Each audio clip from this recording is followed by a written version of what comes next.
we got the worst kind of inflation you can possibly imagine out of that. Silver was available in limited quantity, and so if you wanted to have trade, you had to get silver, which pushed up the value of the currency. But the Spanish were literally mining the currency, and whenever the Spanish had an interest, they would go into a local market and buy up whatever they needed: equipment, steel, ships, men, whatever, to launch wars. So you got disruption, you got supply side inflation, you got demand side inflation. At the same time, you had global disconnects and disruptions. So yes, it was our first true global currency, but it was never going to last because of the way the Spanish managed it. The Brits came up with the pound and gold, and that was a technological currency because they had their technological revolution at a very similar time frame. And as they became the global navy, combined with the Industrial Revolution, they were able to do it on military and economic terms, and that was much better for everyone, unless, of course, you are one of the hundreds of countries that happen to be under the colonial boot every once in a while, because the Brits really did control everything for a while. That was ultimately displaced when the technologies of industrialization went other places. And so by the time we get to the end of World War II, France is industrialized, the Netherlands is, Germany is, Japan is, the United States is. And because of the destruction of the war, the United States emerged from the war with an economy roughly the same size as everybody else put together, meaning we didn't even have an option as to what the currency would be then. We are now entering a period where globalization is breaking down. And the United States was already, of the major countries, the one least involved in trade. So again, at this moment, the United States is the only one on the board. Now, if you fast forward 50 years, if we get a different global economic system that is based on something else, if we find out what sort of economic model we're going to get in an environment where demographic decay has been going on for decades and capitalism and socialism and fascism no longer work, then we'll have a conversation about what the currency is going to be. But right now, the United States has the healthiest demography of all of the G20 countries except for Argentina. It's the largest economy by far. It's the least involved in international trade. And it has rule of law. So you might not like the United States for this, that, or the other reason. But from a mechanical point of view of what makes a good currency, no one else even scratches one of those categories, much less all three. What you seem to be describing is the dollar with another name. Yeah, basically. Yeah, sure.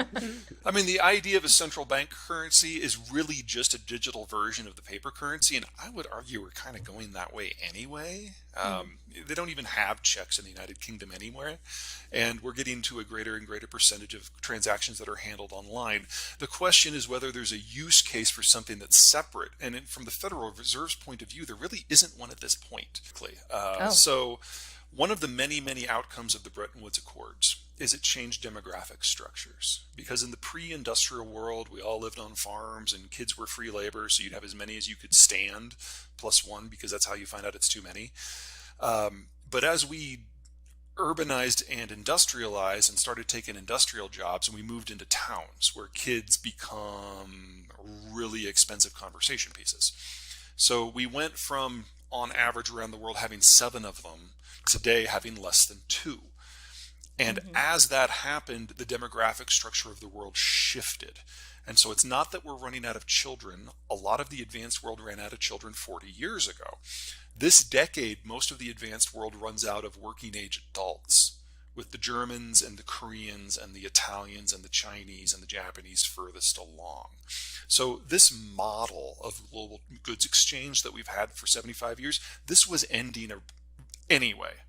And that does shake up the economic picture and maybe make room for something new.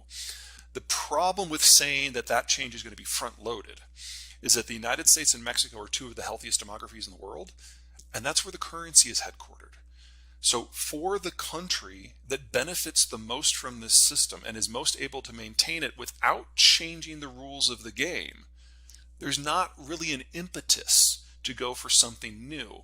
We have to wait for these other countries to figure out what is a post-consumption economic structure, what is a post-export economic structure. And until that is figured out, we won't know what kind of the parameters are of the new economic model. And only then can we start talking about currency. Gone lopsided for a long time before that. The U.S. economy was actually larger than the British economy back at the Civil War. And by the time we got to the end of World War II, or by the time we got to 1939, it was bigger than France and Britain and Russia and Germany combined. And then the war smashed all of those. So it was really just admitting the obvious at that point. We never had a fight between the Brits and the Americans over the system. We're not going to have a fight between the Americans and someone else over the system because there's no one on a growth trajectory to battle it out according to the old rules. So for something new to follow that rough pattern, there's going to have to be some sort of global shock where everyone agrees things have to change, including the United States. But that global shock is not likely to overly harm the United States, which makes it a bit of a reach to say that this is something that could happen soon. So probably, and we're getting deep into the crystal ball here, where it gets very cloudy, probably what we're talking about is 30 years from now, when Germany, Japan, Korea, and the others have maybe figured out an economic model that is not dependent on consumption or production. I have no idea what that looks like. But we have to do that at scale before we're talking about any sort of meaningful transition from what works very well for today's leading power. It's not as much as you might think because it requires you have a capital account, which makes it more difficult to regulate your own financial system. You have a lot of hot money going both ways. But it does mean that there is a stability injected into your system, and that stability allows you a lot more ballast. So a great example is what happened during the Nixon period when we decided to go off the gold standard. There weren't conversations about that internationally. The Nixon administration just decided almost overnight that we're going to move off and go to a full float. And in the words of the Treasury Secretary of the time, it's our currency, it's your problem, because the alternative for everyone else was worse. Still is today. I mean, leaving aside the idea that the dollar is going away is silly. Let's say the dollar did break as the reserve currency overnight. Let's just say that happened. Then we're a normal currency. And we're still the currency for the U.S. domestic economy, and roughly 90% of the U.S. economy is held within the United States, and another 5% is held within Mexico and Canada. So you only really have 5% exposure to the wider world. As for all of the debt, yes, a large portion of that is held abroad, but the U.S. still has control over its own money supply, and that debt is already out there. And every once in a while, there's this delightful conversation between some wackadoo Chinese ideologue and the U.S. Fed in St. Louis, where the wackadoo ideologue says, if we really want to stick to the United States, we're just going to dump all $3 trillion of our bond holdings overnight. And you always get this same snarky response from the St. Louis Fed that says something like, well, that would be really interesting because the debt would probably trade at 30 cents on the dollar very, very quickly. But I don't know if you knew this, China, but the U.S. Federal Reserve controls the U.S. money supply.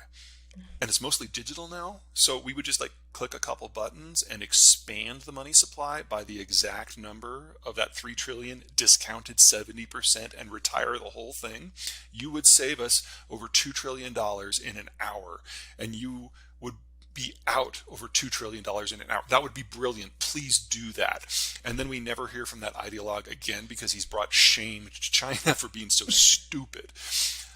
So no, even in the worst case scenario where Martian currency takes over, the U.S. is still a normal currency for U.S. purposes. Now, there is a cost in that scenario. That would probably force our political leaders to be a little bit more judicious with their spending in the long run, because we wouldn't be able to just dump our debt on everyone else's system.